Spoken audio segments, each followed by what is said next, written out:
Hey guys, meteorologist Lindsey Slater here. So this morning we did have some dense fog earlier. Now, I had noticed that these areas, specifically Washington, Sheboygan, Fond du Lac, and also Dodge counties, they definitely had below freezing temperatures. And that can mean you can get freezing fog. Basically, that little droplet of water that creates the fog. It's like a cloud, but on the ground.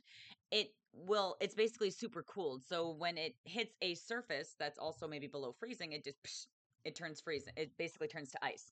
So that is definitely something that could happen. This is not sponsored by Celsius. My whole body is sponsored by Celsius, apparently. Um, all the caffeine.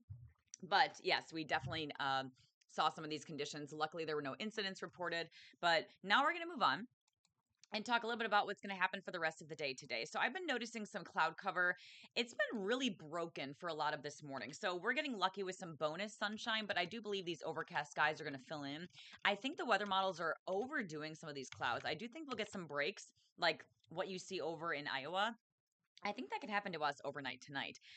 Overall, we have another cold front on the way. This cold front is going to trigger a very minor potential of some light rain showers overnight. I think it's going to be tough to get this just considering the dry air that we have in place. I mean, there's a lot of dry air here.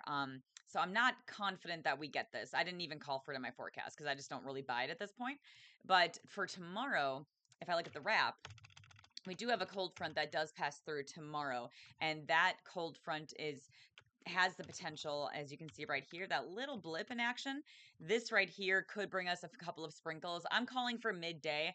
I don't think a lot of us see this, but I want to call for it so that you're not out and about and you get sprinkled on and then you're calling me. So yes, calling for a shot of some sprinkles here. I did notice in some of the SKU-T charts, or basically the upper level winds, they do support some minor rain. While there's not a lot of forcing, we are pretty moist in this column of the atmosphere. And even again, going up, while there is dry air here that'll help to allow this to not make it to the ground, some of the other soundings from other models that I had looked at really did indicate to me that we could see some of that. Now we could take a look at the GFS and see the same time frame.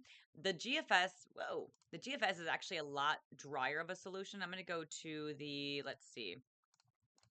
Let me go look at the wrap. I think I loaded that wrong. I might not have. I probably did. Nope, there we go.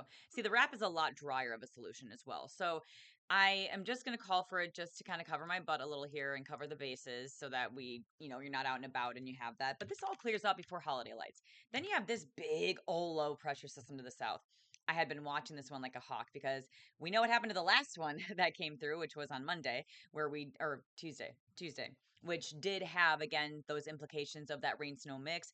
This is likely staying south of us. It's very close, but it is staying south through the weekend as high pressure takes over, that high pressure coming in here, making it a little bit breezy leading up to it. So, like Friday night, it might get a little breezy, and then high pressure is going to settle in. This is where it is, right there.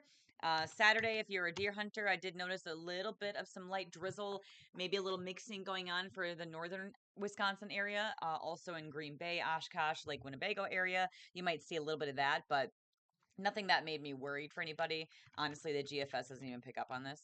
It actually does right there, that little blip you see here. But I do want to talk about something very interesting. Let's go to the 500 millibar map. So I had talked about this warm up. We're in the middle of it right now as we speak, this beautiful ridge. But watch what happens as we go into next week. I have been watching this area right there. You see that?